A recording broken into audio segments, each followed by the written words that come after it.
नमस्कार दोस्तों, मोडाल्स के इस दूसरे क्लास में हम आपका स्वागत करते हैं।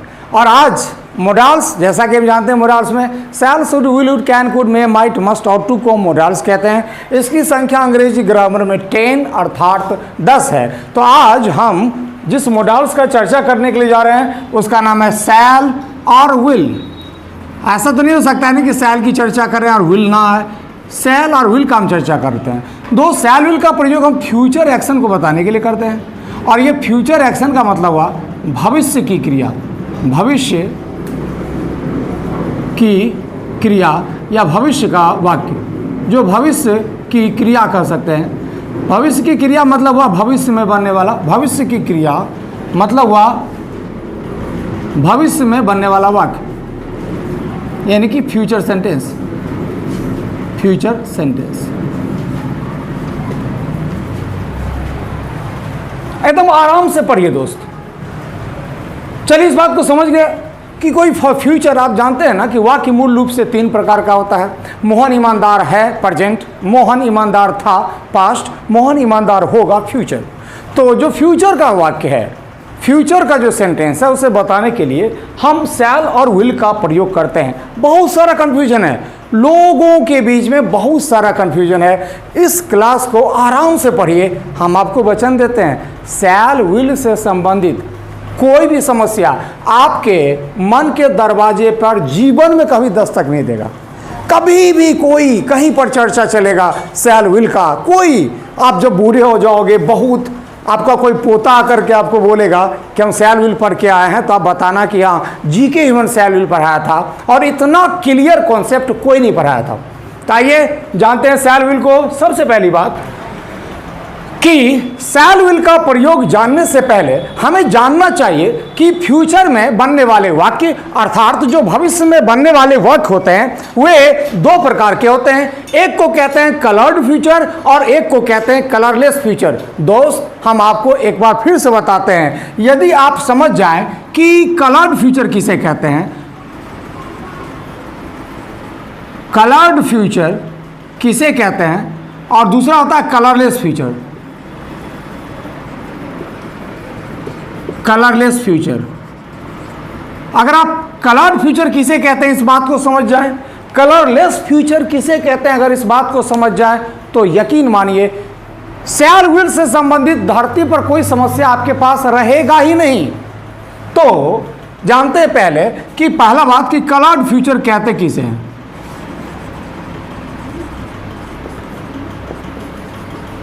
आपके समझाने के लिए, आपको समझ में आए, इसके लिए हमने इसे इस तरह से लिखा है कि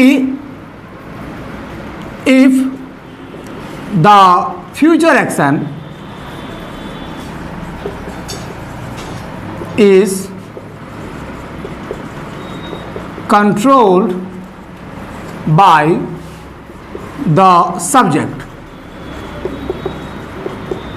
comma, the future is called colored future.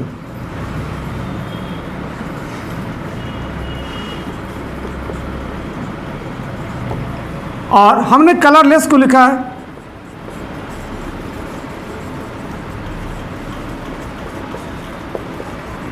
इसे हमने कुछ इस तरह से परिभाषित किया है कि if the future action is not controlled by the subject, comma, the future is called colorless future.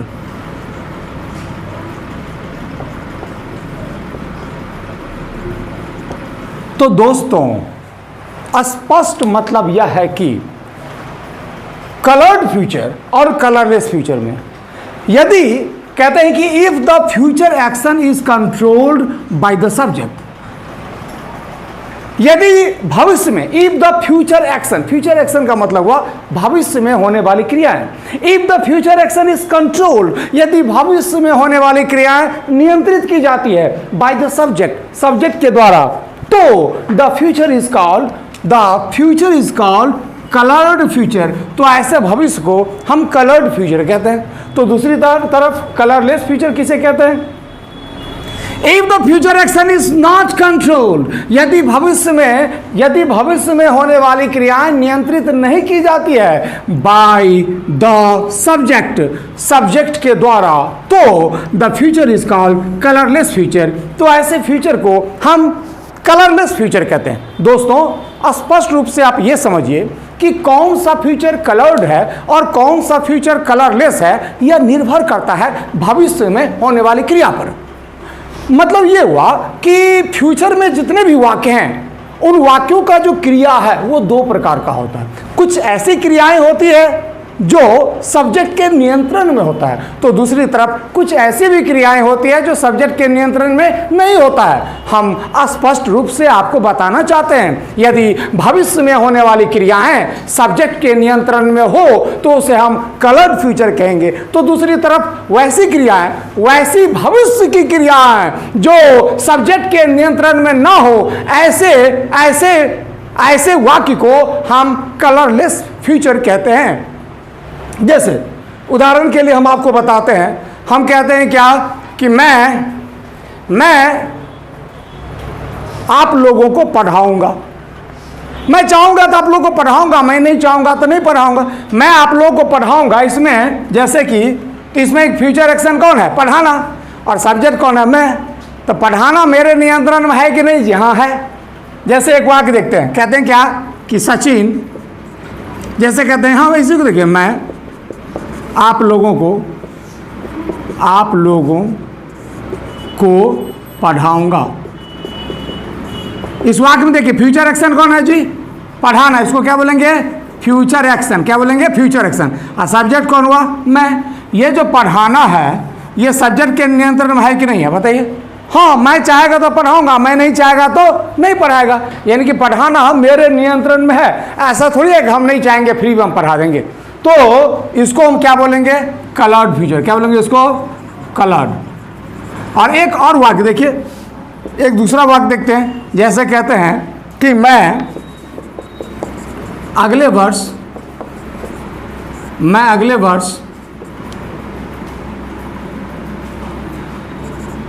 35 वर्ष का हो जाऊंगा। अब बोलिए, मैं अगले वर्ष 35 वर्ष का हो जाऊंगा। अगर मैं इस बार 34 वर्ष का हूं तो मैं अगले वर्ष 35 वर्ष का हो जाऊंगा कि होना पड़ेगा? होना पड़ेगा। बात को पूछिए। देखिए, मेरा मतलब ये हुआ कि भविष्य का क्रिया मेरे नियंत्रण में है या नहीं है, ये कैसे पता चलेगा? सब्जेक्ट के नियंत्रण में। भविष्य का क्रिया सब्जेक्ट के नियंत्रण में है या नहीं है, ये कैसे पता चलेगा? सुनिए इस बात को। यदि भविष्य का क्रिया सब्जेक्ट नहीं चाहता है और फिर भी भविष्य का क्रिया हो जाए तो उसको हम बोलेंगे कि नियंत्रण में नहीं है। और सब्जेक्ट अगर नहीं चाहता है तो आइए दोस्तों, कलर्ड और कलरलेस फ्यूचर को और बढ़िया से जानने के लिए हम कुछ उदाहरण से समझते हैं। ये कुछ उदाहरण हम आपको बता रहे हैं, इससे आप समझ पाएंगे। जैसे एक वाक्य कहते हैं कि मैं आप लोगों को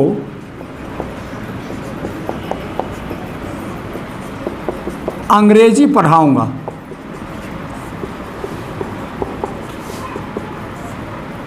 देखिए, अगर वाक्य कलर हो तो उसके आगे में कलर्ड लिखिएगा, और वाक्य कलरलेस हो तो उसके आगे में कलरलेस लिखिएगा। जो भी आपको लगे हम लिख रहे हैं, आप लोग जल्दी जल्दी लिखिए। तो कौन है कलर्ड और कौन है कलरलेस? लिखिए, सीधे वाक्य लिखिए। मैं आप लोगों को अंग्रेजी पढ़ाऊंगा। दूसरा वाक्य है अगले वर्ष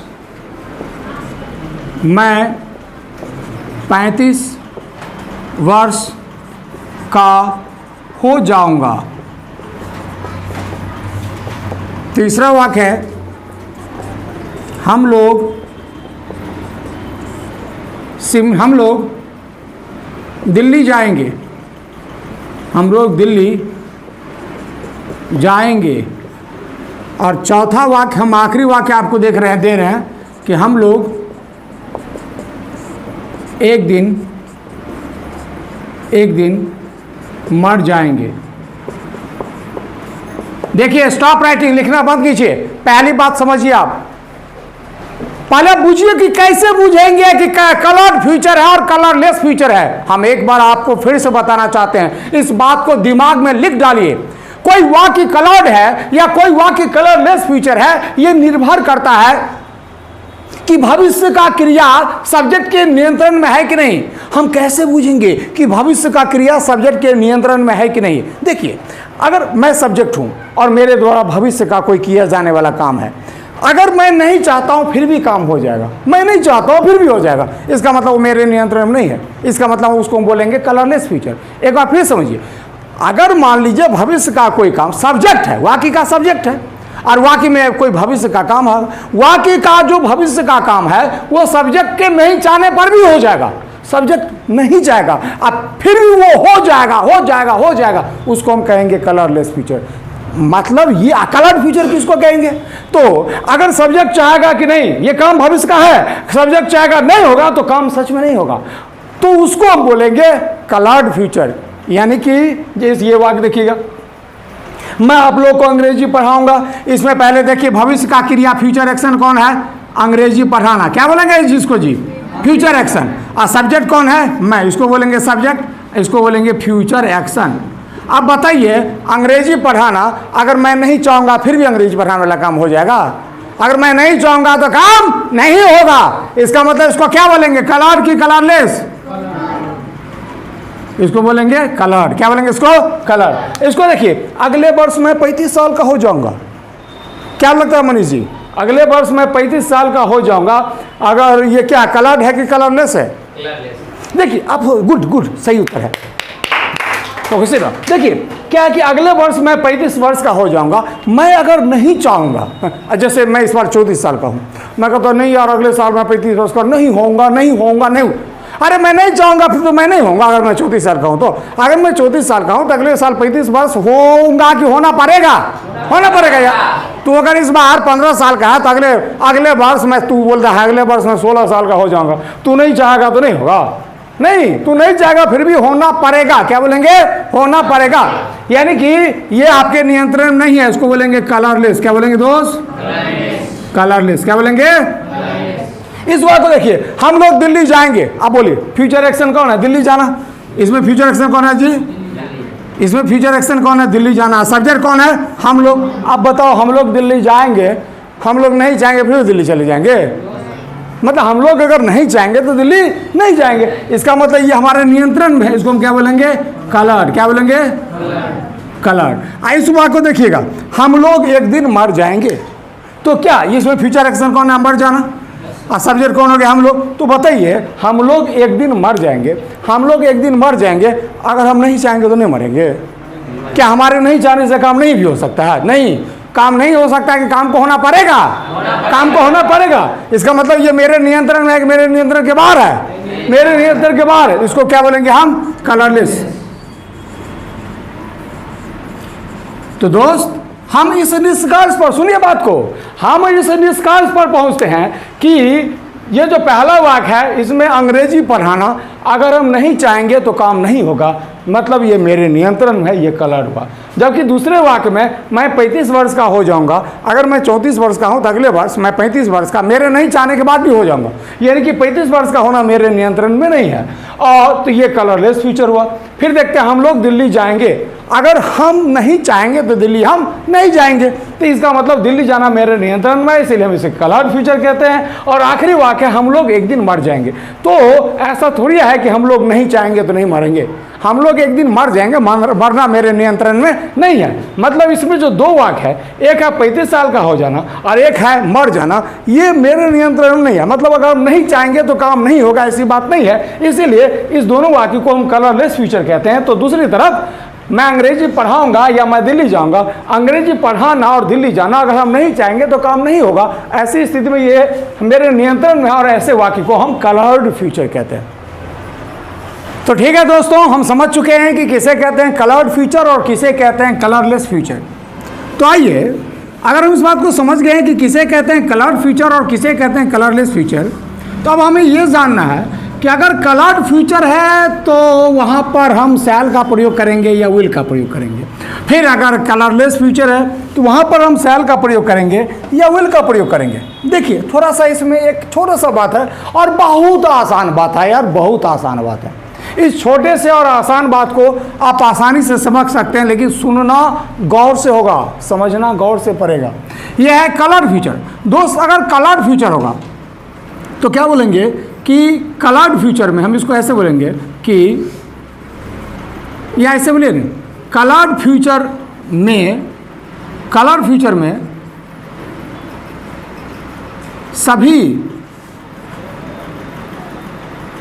में सभी तरह के सब्जेक्ट के साथ हम विल का प्रयोग करते हैं। किसका प्रयोग करते हैं दोस्त? विल का प्रयोग। किसका प्रयोग करेंगे? विल का प्रयोग। और अगर कलरलेस फ्यूचर है, तो कलरलेस फ्यूचर में याद रखिएगा, अगर देखिए सुनिए, अगर कलर्ड फ्यूचर है तब तो आंख बंद करके क्या लगा दोगे? विल। कलर्ड फ्यूचर में आंख बंद करके किसका प्रयोग करोगे बोलो तो? विल। कलरलेस फ्यूचर होगा तो आंख बंद करके विल का प्रयोग नहीं कर सकते, हमको आंख खोल करके देखना पड़ेगा कि कलरलेस फ्यूचर में अगर सब्जेक्ट के रूप में क्या रहेगा? आई तथा वी। क्या रहेगा? आई तथा वी। तो यहाँ पर किसका प्रयोग करेंगे? शैल का। और यहाँ पर भी बाकी सब्जेक्ट के रूप में बाकी अन्य। तो यहाँ पर किसका प्रयोग करेंगे? विल का। किसका प्रयोग करेंगे दोस्त? विल का। स्पष्ट मतलब यह है कि अगर कलर्ड फ्यूचर होगा तो आंख बंद करके हर जगह विल का प्रयोग करेंगे। किसका प्रयोग करेंगे? विल का। और अगर कलरलेस फ्यूचर होगा, यानी कि अगर भविष्य में होने वाला क्रिया मेरे हाथ में नहीं होगा, अगर हम नहीं चाहेंगे फिर भी काम हो जाएगा, तो उसको हम बोलेंगे कलरलेस फ्यूचर। तो कलरलेस फ्यूचर में देखेंगे कि सब्जेक्ट के रूप में यदि आई हुई है तो वहां पर हम शैल का प्रयोग करेंगे, और सब्जेक्ट के रूप में आई हुई नहीं है तो कलरलेस फ्यूचर में भी किसका प्रयोग करेंगे? हम विल का प्रयोग करेंगे। मतलब ये हुआ कि हम इस निष्कर्ष पर पहुंचते हैं, एक आईपी के रूप में हम जान सकते हैं कि शैल का प्रयोग हम सिर्फ एक जगह करते हैं। कहाँ पर? शैल का प्रयोग कलरलेस फ्यूचर में आई तथा वी के साथ किया जाता है तथा अन्य सभी जगह विल का प्रयोग होता है। किसका प्रयोग होता है दोस्त? विल का प्रयोग। अन्य सभी जगह विल का प्रयोग करें।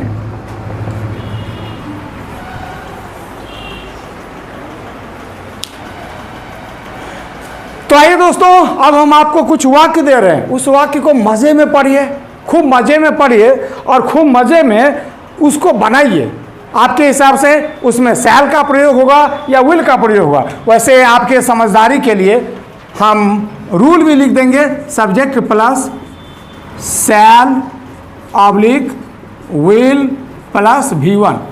हम आपको बस यही रूल है, इस रूल पर हम आपको भविष्य का कुछ वाक्य दे रहे हैं और आपको बनाना है।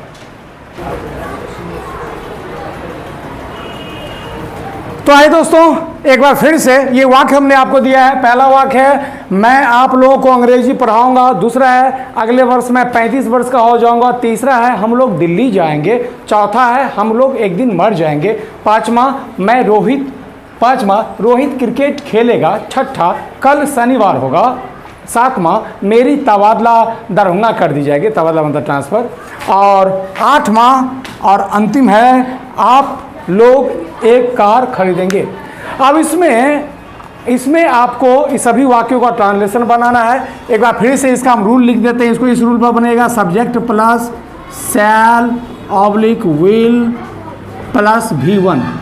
क्या रूल बोलिए तो? Subject plus shall will oblique V1। ये रूल पर आप इस सभी वाक्य को बनाइए, सभी वाक्य को बनाइए। उसके जस्ट बाद अभी हम आपको चेक कर रहे हैं।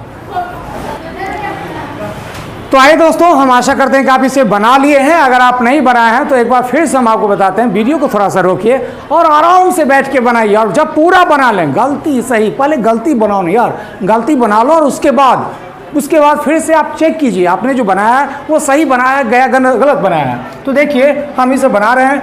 मैं आप लोगों को अंग्रेजी पढ़ाऊंगा, इसे होगा I will teach you English. जोर से बोलेगा, जोर से बोलेगा, I will teach you English. अगले वर्ष मैं 35 वर्ष का हो जाऊंगा, इसका बनाएंगे आई सैल। अब देखिए अगले साल मैं 35 वर्ष का हो जाऊंगा, कलरलेस है ना, यहाँ पर क्या बोलेंगे, आई सैल बी 35 नेक्स्ट ईयर। जोर से बोलेगा, आई सैल बी 35 नेक्स्ट ईयर, बोलिए। और अगला है हम लोग दिल्ली जाएंगे, क्या बोलेंगे, we will go to Delhi. जोर से बोलेगा तो हम लोग एक दिन मर जाएंगे, क्या होगा, we shall die one day. जोर से बोलेगा, रोहित क्रिकेट खेलेगा, क्या होगा, रोहित विल प्ले क्रिकेट। जोर से बोलेगा, रोहित विल प्ले क्रिकेट। कल शनिवार होगा, कल शनिवार होगा, इसको दो तरह से बना सकते हैं। एक तो ये होगा कि it will be Saturday, it will be Saturday tomorrow, नहीं, एक होगा टुमारो विल बी सैटरडे, क्या होगा, टुमारो विल बी